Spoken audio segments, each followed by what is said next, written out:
Doubt आपको दे देता हूं, हो सकता है कि आप कंफ्यूजन का शिकार हो। लेकिन जब आपको ये पता चल गया कि 1948 से पहले इजराइल नहीं था, तो अब यह आया कहां से? अब आप कहेंगे जी 2000 साल पहले की हिस्ट्री पढ़ेंगे, तो 2000 नहीं, आप 2000 साल पहले की आर्यन हिस्ट्री पढ़ लें, फिर इस बुनियाद पर आप मंगोलिया को भी पकड़ लें, वहां तक जाएं फिर। तो इस तरह तो कोई भी मुल्क आकर, कोई भी कौम आकर किसी भी मुल्क के बारे में दावा कर सकती है। अब जब पूरी दुनिया ने डिसाइड कर लिया है कि जहां जो रह रहा है वो उसका है, ठीक है, तो फिर उसी को मानेंगे ना। आप आज की तारीख में 2000 साल पुराना कानून तस्लीम नहीं कर रही है, कैसे लागू कर सकते हैं? और फिर ये तो आपका अपने, और फिर ये आपके अपने घर का कानून है ना, ये आपका अपना अकीदा है। हमारा अकीदा ये है कि जी हम इस फलस्तीन में इसराइल में रहेंगे या फलस्तीन को इसराइल बना देंगे, ये आपका अकीदा हुआ। आपके अकीदे की बुनियाद पर आप दुनिया में दूसरे लोगों को क्यों मजबूर कर रहे हैं? जब मैं थोड़ी देर के लिए मान लेता हूं, मैं थोड़ी देर के लिए मान लूं, आप ये कहते हैं कि मुसलमानों ने भी ऐसे ही किया था। आपका जो रिलीजन है, यानी यहूदियों का जो रिलीजन है, वो खालिस रेसिस्ट रिलीजन है। यानी अगर कोई मुसलमान कन्वर्ट होना चाहे नहीं हो सकता, कोई ईसाई कन्वर्ट होना चाहे नहीं हो सकता। तो एक ही रेस का वो इलाका रहेगा, दूसरी रेस उसमें सेकंड सिटीजन बनकर रहेगी। क्या इसको दुनिया का कोई भी इंसाफ पसंद आदमी जस्टिफाई कर सकता है? नहीं कर सकता। तो आप, और जो ओवरऑल आपके जरिए मैं पैगाम दे रहा हूं बाकी लोगों को भी, कि मुसलमानों की, चाहे आप ना नफरत करते हो, मैं आपको अभी भी आपके साथ जो है अच्छा गुमान रखता हूं, लेकिन जो एक आम सोशल मीडिया के ऊपर ट्रेंड है वो ये कि मुसलमानों की नफरत में इतना अंधा न बना जाए कि मोरालिटी के जो स्टैंडर्ड्स हैं वही बदल जाएं। ठीक है मुफ्ती साहब, मैंने मेरा क्वेश्चन ही शुरुआत में उस पर्टिकुलर उस पे था, जैसे मोरालिटी की बात आपने की, तो मुझे ये था कि वो जिस कंडीशन से वो चीज हुई वो अच्छी नहीं थी। और मेरा सेकंड क्वेश्चन ये था कि जैसे आपके इस्लाम में ये है कि शिर्क को छोड़कर सब कुछ गुनाह माफ होते हैं और उनको इटर्नल हेल नहीं मिलेगा। तो जिन लोगों ने ये किया है उस लड़की के साथ, और ऐसे इंसिडेंट पर्टिकुलर की बात कर रहा हूँ सिर्फ, तो क्या उनको हेल मिलेगा या उनके लिए कुछ अलग मतलब वे है उसके लिए? ये हेल और पैराडाइज के सारे मामलात मैं तय नहीं करता हूं, ये दुनिया का कोई भी आदमी तय नहीं करता है, ये तय करने वाला खुदा है। अगर मान लें कि इन लोगों से जानबूझकर गलती हुई है और उन्होंने जानबूझकर जो इस्लाम की जो वॉर एथिक्स हैं उनको वायलेट किया है, तो ये उनका गुनाह है। अब अल्लाह ताला चाहेगा तो सजा देगा, नहीं चाहेगा तो नहीं देगा। और अगर जानबूझकर नहीं, अनजाने में वॉर एथिक्स का वायलेशन किया है, तो भाई अनजाने में बहुत सारी चीजें हो जाती हैं, भूल चूक हर जगह माफ होती है। नहीं, अनजाने में मतलब मैं तो जब जैसे परेड किया वो तो जानबूझ के ही हुई ना, उसमें अनजाना तो कुछ हो नहीं सकता कि वो मैंने आपने मेरा जुमला नहीं समझा। वॉर एथिक्स का वायलेशन जानबूझकर किया है, ये मैं कह रहा हूं। वॉर एथिक्स का मैं उसकी एक मिसाल दे देता हूं, उसकी मिसाल ये है कि एक सहाबी थे हजरत उसामा रजी अल्लाह अन्हु, तो वो रसूल अकरम सल्लल्लाहु अलैहि वसल्लम के पास आए और उन्होंने, वो कहीं जंग में गए थे, तो उन्होंने आके अपनी रिपोर्ट पेश की और उन्होंने कहा कि मैं लड़ाई लड़ रहा था, तो सामने एक बंदा था और मैंने उस पर, पहले तो मुझे मारने के लिए बहुत उतावला हो रहा था, लेकिन फिर मैंने उस पर काबू पा लिया। तो जैसे ही मैंने उस पर काबू पाया और मेरी तलवार उसके करीब आई, तो उसने फौरन कलमा पढ़ लिया, ला इलाहा इल्लल्लाह मोहम्मद रसूलुल्लाह। लेकिन मुझे मालूम था कि ये मेरे वार से बचने के लिए और धोखा देने के लिए कलमा पढ़ रहा है, और मैंने फिर भी उसको मार दिया। तो आप सल्लल्लाहु अलैहि वसल्लम ने उन पर इतनी नाराजगी का इजहार किया, इतना गुस्से का इजहार किया कि उसामा ये कहते हैं कि मुझे ये ख्वाहिश होने लगी कि काश के मैं आज से पहले मुसलमान ना होता, आज मुसलमान हुआ होता। चूंकि मैं पहले मुसलमान हो गया था तो जाहिर है कि फिर मुझे जंग में जाना हुआ, और जंग में जाना हुआ तो ये मुझसे गुनाह सरजद हो गया। तो रसूल अकरम सल्लल्लाहु अलैहि वसल्लम ने तो वॉर एथिक्स इस तरीके से अपने लोगों को सिखा दिया। ये आपके सवाल का जवाब है। बाकी अल्लाह ताला क्या करेगा इसके मामलात अल्लाह जाने। अच्छा, तो मतलब उनकी कुछ प्रोबेबिलिटी है माफ होने की कुछ? चले अब सनातन भाई आपसे भी एक दो बात पूछ लेते हैं कि जो चाइना यूगर मुस्लिम के साथ करता है, आप उसको कंडेम करते हैं? बिल्कुल। अच्छा, और जो मणिपुर में जो सब कुछ हुआ लोगों के साथ, कुकीज के साथ? बिल्कुल, मैं तो वायलेंस को कंडेम करता ही हूँ, चाहे कोई भी करे। Good good. अब आप वो अपना कलयुग वाला थोड़ा वो दिखा दें हमें। हाँ, वो मैं नेक्स्ट टाइम जब लाऊंगा अभी मेरे लैपटॉप में कुछ अरे भाई एक सही तरीके से आज तो इस टॉपिक की बात करने आया था ना मैं। चले, मुझे पता था पूछोगे, इस टॉपिक की बात करने आया था। वो मैं जब पता था पूछेंगे तो फिर लाना चाहिए था ना। अब इतने 1 महीने से ज्यादा हो गया इंतजार करते करते। एक बात सुना ना, मैं कह रहा हूँ कि जब मैं उस टॉपिक पे बात करने आऊंगा उस पर आराम से बात करेंगे। ठीक है। ठीक है। हम तो अच्छा, आराम से ही बैठे होते हैं। ओके। ये एक अच्छा कमेंट है, इसको मैं हाईलाइट करना चाहूंगा कि भाई चाइना की मिसाल दें, वो अरुणाचल पर अपना दावा पेश करता है। तो अब मुझे बताएं बिल्कुल किस बुनियाद पर है वो दावा उसका, आपको मालूम है चाइना का दावा अरुणाचल पर किस बुनियाद पर है? चाइना की तो पॉलिसी वो है कि एक्सपेंशनरी, उसका नहीं, तो वो हर तो चीज है, वो उसको तो मालूम है हमें, वो सब तो ठीक है, we are on the same page, लेकिन उसकी वो जस्टिफाई कैसे करता है भाई, क्यों चाहिए उसको अरुणाचल? अब जस्टिफाई वो अपनी उसको टेरिटरी मानता है शुरू से ही, और वो बोलता है कि कल्चर है जो वो भी मैं कल्चर अपने है, अंदर लेना चाहता हूँ। एथनिसिटी है, हमारी टेरिटोरी है।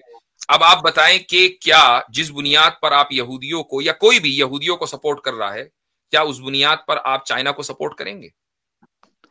मैंने बोला ना, यहूदी वाला तो मुझे मैंने पढ़ा नहीं पूरा, ठीक है, लेकिन अगर चाइना जैसे कर रहे हैं अच्छा, तो गलत ये है, पता जो भी है ऐसा कि करेगा चाइना गलत की कर रहा है। एक्सपेंशन पॉलिसी है, ये नहीं पता है कि इजराइल क्या कर रहा है। यार क्या बोलते हो? चाइना भाई की एक्सपेंशन यार पॉलिसी वो पता मुझे है? डिटेल में नहीं पता ना, जू वाली साइड का, वो पढ़ने भी पता चलेगा अच्छे से। ठीक चले है, ठीक इतना है, हम कोई बता बात दें आपको, जू वाली साइड का दावा ये है कि भाई 2000 साल से हमारे एंसेस्टर्स यहाँ आए थे, ये हमारी प्रोमिस्ड लैंड है, इसलिए हमें रहने का हक है। इतना अब आप पता चल गया, उनकी उनकी नहीं, किताबों में ये लिखा हुआ है। अब बोलें।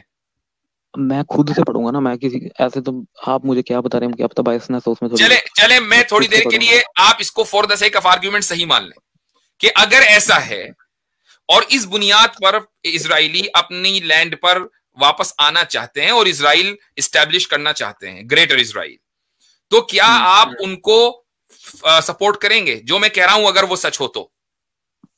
ठीक है, अगर इतना सच है तो गलत है, लेकिन अगर इसके अलावा कुछ और भी सच है तो फिर सही नहीं है। ठीक है, चले, सही है, बेहतर है। एक ठीक एक है, ने तो माना कि ये गलत है। चलिए, बहुत मैंने बोला बेहतर। ना, पूरा पढ़ने के बाद ही मानूंगा ना, ये तो आपने अपनी पूरा साइड बताई पढ़ेंगे है। तो आपको उतना ही मिलेगा जितना मैंने कहा है। नहीं चलो वो तो देखते हैं फिर। ठीक है। कह रहे नहीं ऐसा नहीं है, इसका मतलब पता है आपको कि क्या है। नहीं जब भी तो ऐसा कह रहे नहीं है, ऐसा मैं नहीं कह रहा है। हूँ कि मैं बोल रहा हूँ कि आपने अपनी साइड बताई ना, आप पैलेस्टाइन को सपोर्ट करते हो। मेरी साइड ठीक नहीं है, है, मैंने उनकी साइड बताई है। हमारी साइड नहीं है, हमारे एतबार से तो उनको हक ही नहीं है, ये तो मैंने उनकी साइड बताई है। मैं वही तो बोल रहा हूँ, बायसनेस होती है ना, कुछ बायसनेस नाम का वर्ड होता है, तो वो मैं उससे अलग तो हटके बोलने के बायसनेस लिए तो जब होगी ना, जब मैं ये कहूंगा कि उनका हक नहीं है। मैं उनकी बात कर रहा हूं कि वो ये कहते हैं कि उनका हक है, उसमें कहां से बायसनेस हो गई भाई? ये तो आपने स्टेटमेंट दी, लेकिन आपको बायसनेस जब होगी जब मैं ये कहूंगा कि उनका कोई हक नहीं है। अब आप ये कह सकते हैं बायसनेस है आपके अंदर, नहीं, तो ठीक है। देखो आपकी साइकोलॉजिकल बायसनेस तो है ना आपकी, फिर भी मैं तो ये बोल रहा हूँ, मैं उससे अगर मैं आपको और सनातन भाई का नहीं है, और ये जो सनातन साहब है इनके पास कोई बाइसनेस नहीं है, ये बाइसनेस फ्री आदमी है। मैं तो न्यूट्रल हूँ बिल्कुल इस चीज पे। वाओ, वो न्यूट्रल होते अभी तक तो इतना लंबा सफर नहीं करना पड़ता आपको। ये न्यूट्रलिटी है कि आप हमसे आकर एक इंडिविजुअल इंसिडेंट पर कंडेमनेशन का मुतालबा कर रहे हैं, लेकिन जो ऑनगोइंग ऑपरेशन है हजारों लाखों फलस्तीनियों के खिलाफ, उस पर आकर आपने हमसे सवाल नहीं किया कि आप कंडेम कर देंगे। नहीं, मैं खुद ही कर दो, फिर हमसे क्यों सवाल कर रहे हो? ये है बायसनेस। बात तो ये है ना, जो करंट में चल रहा है अभी, मुझे तो उससे वो भी करंट में चल रहा है इस वक्त, ऑन दिस मोमेंट जब हम आपसे गुफ्तगू कर रहे हैं, इजराइल गजा के ऊपर बमबारी कर रहा है और सिविलियंस को मार रहा है। ठीक है, तो क्या आप इसको कंडेम कर रहे हैं? क्या आपने हमसे यह सवाल किया? अब आप हमारे जवाब में ये कह दें कि कंडेम कर रहे हैं, तो आपकी बायसनेस खत्म नहीं होगी। नहीं तो भाई मैंने बोला ना कि जब ये अगर किसी इंसान को जो सपोर्ट कर रहा है इजराइल है किसको, उससे आप ये क्वेश्चन पूछे तो सही लगता है। मैंने बोला कि मैं इस पे किसी की साइड ले नहीं रहा, तो मैं इसका क्या जवाब दूं आपको? चले ठीक है, बहुत बहुत शुक्रिया, थैंक यू। बस कुछ भी हो जाए, मुसलमानों के साथ अलाइन नहीं होना गलती से भी, ये है बात। अच्छा जी, वैसे मैंने अभी किसी साहब ने एनडीटीवी पर एनडीटीवी का इंटरव्यू किसी का शेयर किया था, उनका लास्ट नेम है सिद्धार्थ शाही कुछ करके है। तो वो फिलिस्तीनियन और इजरायली जो अफेयर्स हैं उसके माहिर हैं, शायद जेएनयू के कहीं के हैं। तो उनका इंटरव्यू था एनडीटीवी पर, वो शॉर्ट क्लिप किसी ने शेयर की कहीं। तो वो बहुत ही बैलेंस्ड इंटरव्यू था और मुझे बड़ी हैरत हुई कि भाई इंडियन मीडिया में इस तरह का भी कोई बंदा है कि जो बगैर चीखे चिल्लाए एक बैलेंस बात करके चला गया। तो अगर किसी ने नहीं देखा तो बहरहाल वो एक अच्छा मालूमाती इंटरव्यू है। अच्छा जी, आगे बढ़ते हैं। इब्ने तौकीर साहब, मैं दोबारा बता दूं जो लोग अभी अभी जुड़े हैं, हमने ज्वाइनिंग लिंक अपने व्हाट्सएप चैनल के ऊपर डाला हुआ है, वहां से आपको ज्वाइनिंग लिंक मिल जाएगा और वहां से आप रूम में तशरीफ ला सकते हैं, गुफ्तगू कर सकते हैं। और जो व्हाट्सएप चैनल लिंक है वो पिन किया हुआ है। जी भाई, इब्ने तौकीर साहब। अस्सलाम वालेकुम मुफ्ती साहब। वालेकुम अस्सलाम वरहमतुल्लाह। मुफ्ती साहब, एक बात ये पूछनी थी कि जैसे अभी मिसाल के तौर पे ये जो हमास है अपना, जी ये जैसे अभी उस पर अटैक कर रहा है इजराइल पे, तो उसने जितने भी रॉकेट्स वगैरह जो भी दागे हैं वो तो ठीक है, चलिए मतलब उसने अपना एक गुस्सा दिखाया है ना। तो कहने का मकसद ये है कि फिर जो रिवर्स में जो मतलब उधर से इजराइल की तरफ से जो जो हमला हो रहा है, अभी जो कुछ हो रहा है, तो ये तो मतलब एक तरह से अपने आप को ही मतलब जो है खतरे में डालना हुआ। ये कहाँ से मतलब दुरुस्त हुआ? ये तो मतलब कुछ समझ नहीं मैं आया। इस ताल्लुक से, आपने गालिबन लेट ज्वाइन किया है, मैंने अभी थोड़ी देर पहले इसी के ऊपर तफसीली गुफ्तगू की है, आप इसको बाद में देख लीजिएगा। यानी पब्लिक लिंक पब्लिक करने से पहले जो गुफ्तगू चल रही थी वो इसी पर चल रही थी कि क्यों हमला हुआ और उसके क्या नताइज निकलेंगे और किसको क्या नुकसान है, किसको क्या फायदा है। ये ऑलरेडी इसमें मुफ्ती साहब एक और बात मैं ऐड करता हूँ। लोग जो है ना अक्सर वो सुपरफिशियली देखते हैं। ऐसा नहीं है कि इस ऑपरेशन से को कोई फायदा नहीं हुआ। एक स्ट्रेटेजिक ब्रेक थ्रू मिला, एक नहीं 2-3। उस पर कभी और गुफ्तगू भी होगी, अभी वो पॉलिटिक्स क्योंकि है नहीं इस पे, लेकिन ऐसा बिल्कुल भी नहीं है कि कुछ नहीं हुआ हासिल, बहुत कुछ हासिल हुआ। तो बहरहाल वो इसमें मैं मतलब नाजरीन को बस एक जुमले में बात समझाना चाहूंगा कि भाई फिलिस्तीनियों के पास खोने के लिए कुछ नहीं है, तो उनकी ये मत करिए कि उन्होंने ये कर दिया है तो उन्होंने खुदकुशी या ऐसा। उनके पास कुछ खोने के लिए है ही नहीं, वो रोज मरते हैं गजा में, तो एक ही दिन मर जाए तो क्या दिक्कत है उनके लिए। बिल्कुल यही बात मैंने शुरू में कही कि उनके पास खोने के लिए कुछ नहीं है, वो तो झोपड़ी में बैठे हैं। शीश महल में जो बैठा है उसके पास खोने के लिए बहुत कुछ है भाई। ठीक है जनाब, ओके। अच्छा जनाब, हसन साहब। अस्सलाम वालेकुम मुफ्ती साहब। वालेकुम अस्सलाम वरहमतुल्लाह। सलाहुद्दीन का लगा कर आए हैं डीपी जी बहुत जमाने से लगा मुफ्ती साहब। अच्छा बैक स्टेज खाली कर दें भाई। जी हसन साहब। मुफ्ती साहब, हाँ एक बात कहना है और फिर एक बात आपसे पूछना है कि ये कहना है ये है कि जैसे अंग्रेज आए थे, ईस्ट इंडिया कंपनी आई थी, तो उन लोगों ने कब्जा किया था, तो लोगों ने फ्रीडम के लिए जो लड़ा, तो फिर उनको आतंकवादी नहीं कहते, अब हमास को आतंकवादी कह रहे हैं। यहाँ चैनल पे कहते हैं, इंडिया में चैनल पे कहते हैं कि आतंकवादी संगठन है, ये है वो है। हालांकि इनसे कोई मतलब नहीं ना, तब भी आतंकवादी। इनका कौन सा बम फोड़ दिया, इनको कौन सा रॉकेट मार दिया, तो आतंकवादी कहते हैं। वो सब हम लोगों को तकलीफ होता है मुफ्ती साहब। देखें, ये सारी चीजें तकलीफ पहुंचाने ही के लिए तो कही जाती हैं, तो तकलीफ लेनी नहीं है भाई। एक बात बताएं कि जिस जमाने में भारत की जंग आजादी चल रही थी और उस वक्त जो आजादी की लड़ाई लड़ रहे थे, जिनको मुजाहिदीन आजादी कहा जाता था, चाहे उसमें हिंदू भी थे, उसमें मुसलमान भी थे, उसमें हर मजहब के लोग थे, तो ब्रिटिश राज की नजर में वो सारे टेररिस्ट थे। तो उनको टेररिस्ट कहा जाता था, उनको गद्दार कहा जाता था, उनको फांसी की सजा इसी बुनियाद पर दी जाती थी। लेकिन वो अपने एक कॉज के लिए जमे रहे, खड़े रहे कि नहीं हमें आजादी चाहिए, आप हमें टेररिस्ट को, आप हमें गद्दार को, आप हमें काला पानी भेजो, अंडमान भेजो, आप हमें फांसी की सजा दो, हम ये काम करेंगे। और वो लड़ाई चलती रही यहां तक कि मुल्क आजाद हो गया। तो अगर वो इस तरह की बातें दिल पर ले लेते तो उनका तो कॉज खत्म हो चुका था। तो भाई दिल पर आपके दिल पर हमला करने के लिए ये अल्फाज बोले जाते हैं, इनसे मुतासिर होने की कोई जरूरत नहीं है। जी जी बहुत शुक्रिया। अच्छा बात ये पूछना है मुफ्ती साहब, हम लोगों का क्या इसमें रोल है, मतलब हम लोग क्या करें? जैसे आदमी हंसते हैं, खाते हैं, पीते हैं हम लोग, लेकिन अफसोस बना रहता है कि वहाँ उन लोगों का क्या हाल होगा, वहाँ बच्चे भूखे होंगे, और मतलब ये सब टेंशन बनी रहती है। तो हम लोगों को इसमें क्या रोल है? अब जा तो सकते नहीं, उनका साथ देने भी नहीं जा सकते। जी हाँ, इंडियन मुस्लिम्स की सूरत हाल बहुत नाजुक है, और वो इसलिए कि जो गवर्नमेंट है उसका झुकाव इजराइल की तरफ है। तो आप अगर कोई मदद भेजेंगे मसलन वहां पर बच्चों के लिए, यानी मैं इंसानी बुनियादों पर मदद की बात कर रहा हूं, तो वो भी नहीं पहुंचती है। इंडिया से अगर कभी कोई एड जाएगी तो वो पहले इजराइल के पास जाएगी, इजराइल से फिर वो आगे जाएगी, अगर इजराइल के जहन में आया तो। हाँ, लेकिन जो मुसलमान वेस्ट में रहते हैं उनको एक थोड़ा सा ये फायदा है कि यहाँ पर जो मुसलमानों की चैरिटी ऑर्गेनाइजेशंस हैं, यूएस में है, इसी तरीके से कनाडा में, यूके में बड़ी बड़ी चैरिटी ऑर्गेनाइजेशंस हैं।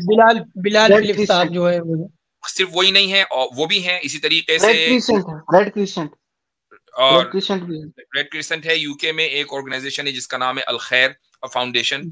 तो वो लोग जो है उनका बाकायदा गजा के अंदर हॉस्पिटल है, वो अपनी जो है वो जो चैरिटी और जो काम है, अपनी एक्टिविटीज है, वो सारे करते हैं। अब जाहिर है कि इस वक्त तो जंग की सूरत हाल है, कोई नहीं जा सकता, लेकिन जरा जंग के हालात थमेंगे तो ये सारी की सारी चैरिटी ऑर्गेनाइजेशंस इमदाद के लिए पहुंचती हैं।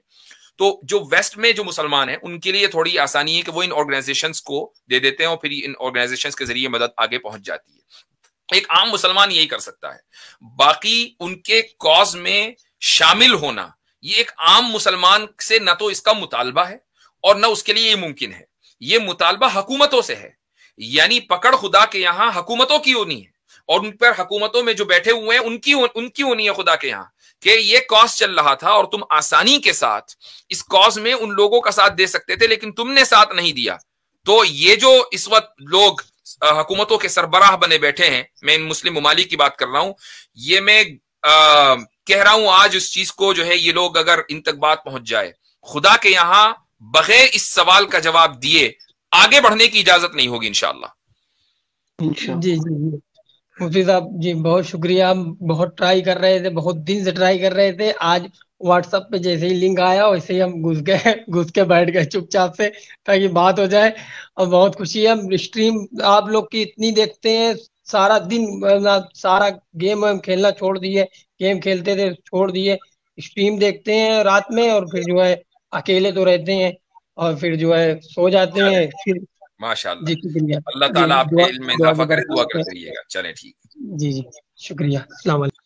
सलाम रहमतुल्लाह। अच्छा, जो आपने अभी बात कही ना वो हुक्मरान वाली, तो कभी कभी मैं भी ये सोचता हूँ कि मुसलमान ममालिक के हुक्मरान खासकर गल्फ के, उनको रात को नींद कैसे आती होगी, और आती भी होगी तो हैरत है इस पर।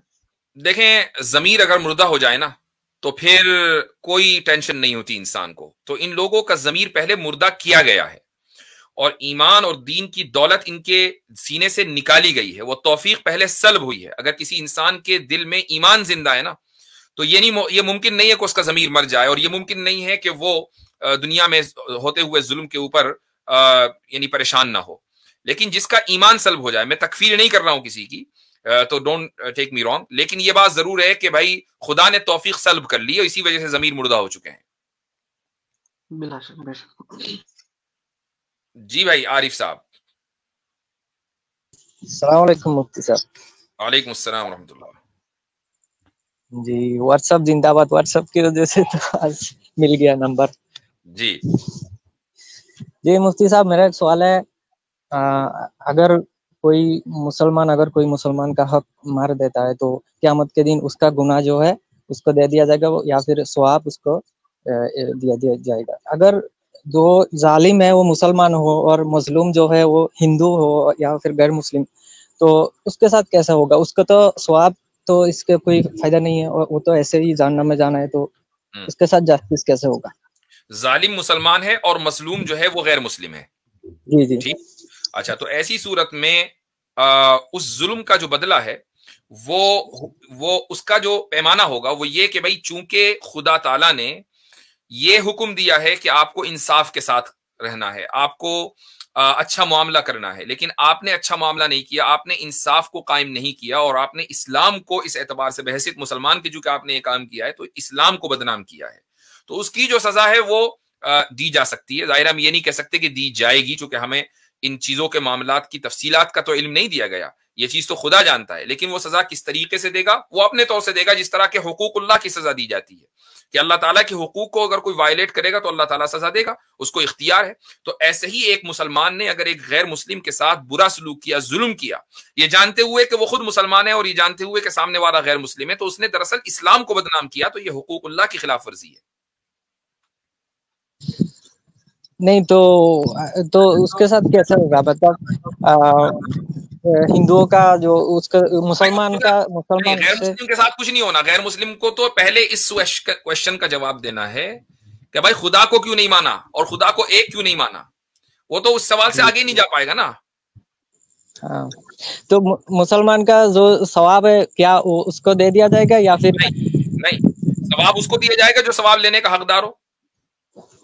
हाँ ठीक है, आपको अब तफसील से मैं जवाब दे चुका, अब इसको दोबारा आप सुने तो आपको समझ में आ जाएगा कि क्या मतलब है। तो मुफ्ती साहब, अभी ये जो कुछ लोग कह रहे हैं कि ये जो हमला है ये ईरान के हमास के जरिए करवाया, वो इसराइल के साथ सऊदी अरब के बारे में हमें कोई इल्म नहीं है। भाई कुछ से कुछ लोग बोल रहे हैं, कुछ लोग कह रहे हैं कि रशिया ने भी करवाया पीछे से। सही बात है। एजीपी चलो ठीक है भाई, छोड़े इन लोगों को। अच्छा जी भाई, मुजाहिद साहब आपका कैमरा ऑन था, आप ऑफ कर लें, फिर उसके बाद आपको लेता हूँ। आरिफ साहब बैक स्टेज खाली कर दीजिएगा। जी भाई मुजाहिद साहब, जिन लोगों को आना है वो व्हाट्सएप चैनल पर लिंक मौजूद है, ज्वाइनिंग लिंक, वहां से आ सकते हैं। और व्हाट्सएप चैनल बिल्कुल महफूज है, आपकी आइडेंटिटी का किसी को इल्म नहीं होगा। जी मुजाहिद साहब। अस्सलाम वालेकुम। वालेकुम अस्सलाम व रहमतुल्लाह।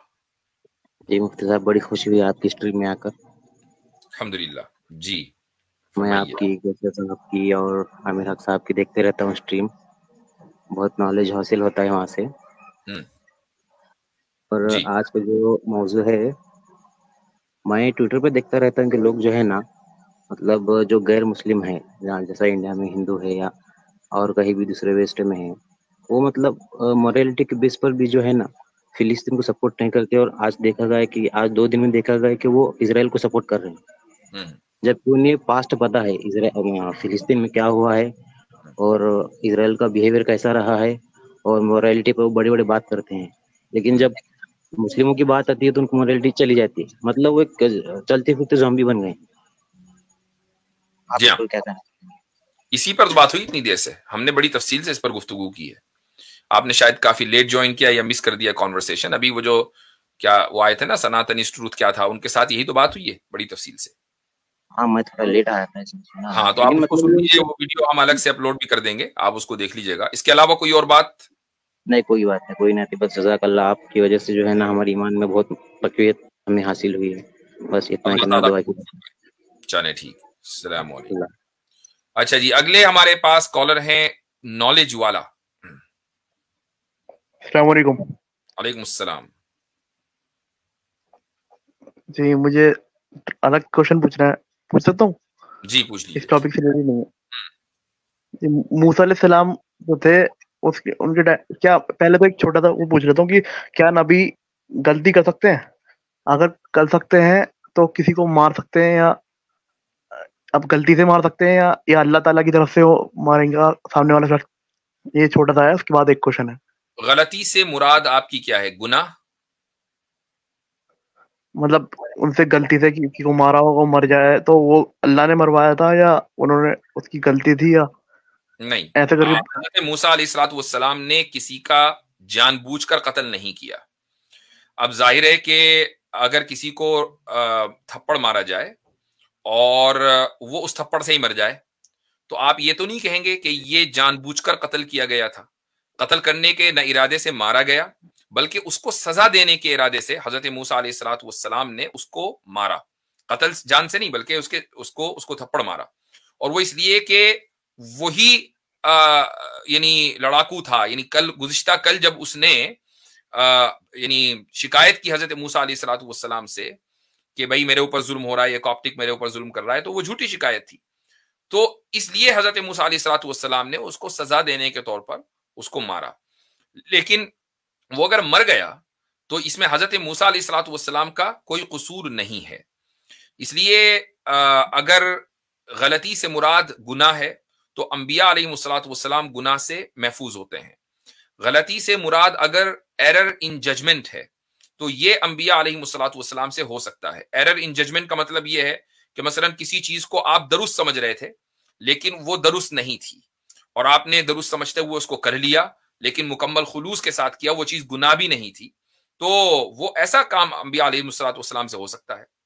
जी। और ये पूछना था कि नबी होने के लिए नबी के ऊपर वही आनी जरूरी है, कंपलसरी है ना, या नहीं? एक कोई एक क्वालिटी बता दिए। जी हाँ, नबी के लिए वही का होना जरूरी है। ये हाँ, किताब होना जरूरी नहीं है। जाहिर है वही के जरिए ही तो नबी को ये बताया जाएगा कि वो नबी है। हारून अलैहिस्सलाम जो थे वो तो मूसा अलैहिस्सलाम के जरिए बताया गया था ना उन्हें, डायरेक्ट उनको वही आई थी। हजरत मूसा अलैहिस्सलाम ने दुआ मांगी थी हजरत हारून अलैहिस्सलाम की नबूवत की। जब हजरत हारून अलैहिस्सलाम को नबी बना दिया गया तो, और हजरत हारून अलैहिस्सलाम को इस नबूवत का इतना ही यकीन था जितना कि हजरत मूसा अलैहिस्सलाम को अपनी नबूवत का, लेकिन किसी भी नबी को अपनी नबूवत का यकीन उसी वक्त होता है जब उसके पास वही आए, तो वही के जरिए ही नबी को बताया जाता है। हाँ, कुरान ने उसका तस्करा नहीं किया, चूंकि ये एक ऑब्वियस सी बात है। अच्छा, बस यही पूछ रहा था। ठीक है, जज़ाकल्लाह। याकूब।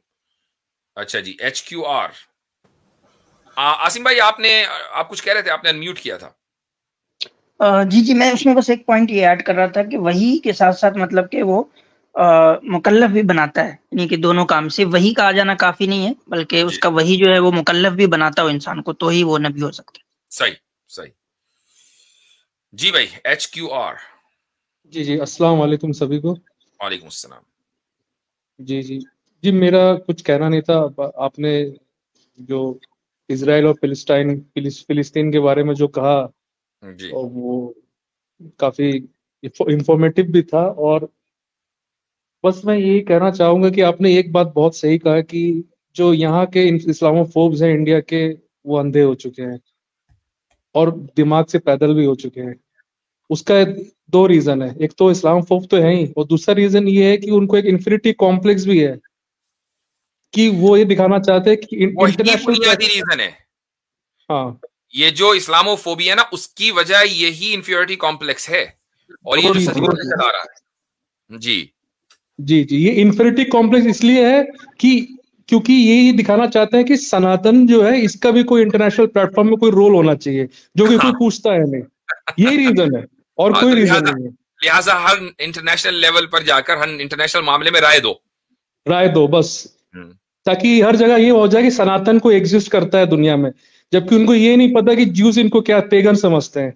जी हाँ, तो बिल्कुल। दिमाग से पैदल है तो क्या करें भाई, पढ़े लिखे होके जाहिल हैं। अच्छा, ये बहुत अच्छा आपने कमेंट किया है।